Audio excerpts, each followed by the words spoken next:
I was so naive. I was raised with the idea that fairy tales lasted forever. No one ever said that after marriage the work really begins. Nobody could have predicted the events that would lead to my marriage. Not even me in my wildest fantasy. Anyway, it's just a story now. So outlandish, even the fairies didn't see it coming. It all started while I was riding through the woods. I thought I glimpsed a tower through the trees. It was well overgrown, claimed back from nature. Sure enough, I eventually made it through to find an overgrown castle, complete with serfs, guards, and courtiers, asleep. It was like I was teleported into the Twilight Zone. So I checked out the towers, and that's where she was. I'd never seen anyone so gorgeous. I couldn't help it. I thought I'd grab a quick snog, as you do.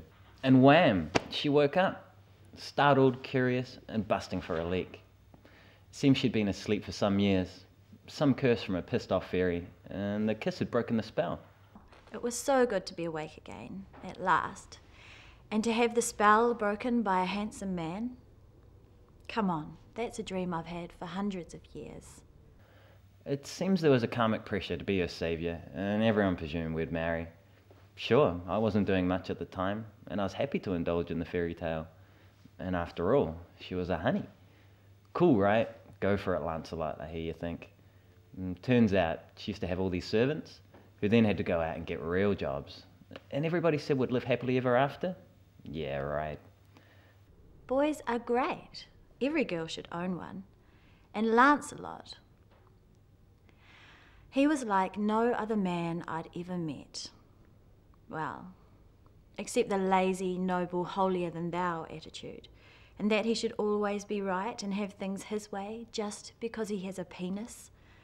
I mean, come on. Actually, he was like a lot of men, come to think of it. The honeymoon ritual was great, don't get me wrong. And anyone would think she was a queen by how bossy she became. And of course, she was never wrong. Oh no. No one ever said that after marriage the work really begins. I like the idea of being adored, but he only really wanted me for one thing. Mummy and Daddy never warned me about this.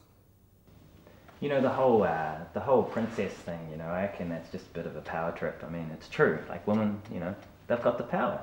They've definitely got that. And maybe that makes men insecure or something. But I just don't think they should kind of, you know, go around and shout it out to everybody and force it down our throats because, you know, like, guys got feelings too. I wanted a spiritual connection where we would encourage each other to grow into our full potential in a safe and loving environment. I'm just so glad we never had kids. I can only hope that counselling will help him to see his problems. Guys, what's the problem? I am a princess. I am always right. And the sooner you realise this, then the better this world will be. And then maybe, just maybe, we can all live happily ever after.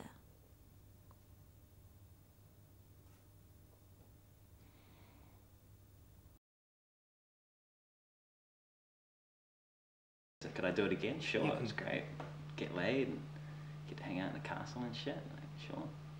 You know, as long as you don't have to see them too often, maybe it could work. You know? I wish that I'd just turned over and gone back to sleep.